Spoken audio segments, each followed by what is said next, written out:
Monsieur le Premier ministre, il n'y a pas de Palestiniens car il n'y a pas de peuple palestinien.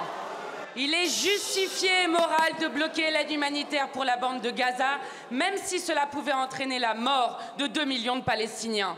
Je veux un État juif qui comprenne la Jordanie, le Liban et certaines parties de l'Égypte, de la Syrie, de l'Irak et de l'Arabie saoudite.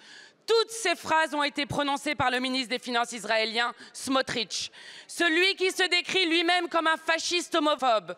Et le 13 novembre, l'invité spécial d'un gala destiné, je cite, à mobiliser les forces francophones sionistes au service de la puissance et de l'histoire d'Israël.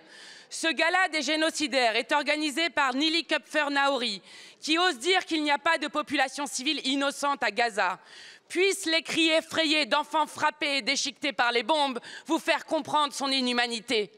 Mais votre gouvernement, Monsieur le Premier ministre, estime que le ministre Smotrich est bienvenu en France. Comment osez-vous accueillir à bras ouverts un des visages les plus cruels du génocide à Gaza et de l'invasion meurtrière du Liban?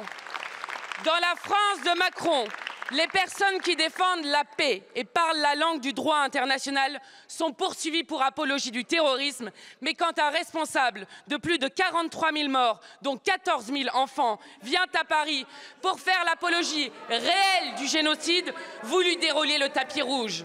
La place du ministre Smotrich n'est pas dans un gala, mais dans un tribunal international sur le banc des accusés. Monsieur le Premier ministre, ne voyez-vous pas que la France se déshonore à autoriser ce sinistre personnage à célébrer ici son œuvre de mort?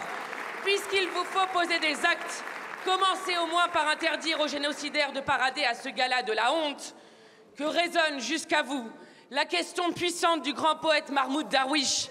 Si cet enfer pouvait cesser 5 minutes, je dirais presque 5 minutes seulement, pour l'unique chose à faire avant de me préparer à mourir ou à vivre. Merci beaucoup, Madame la Présidente. La parole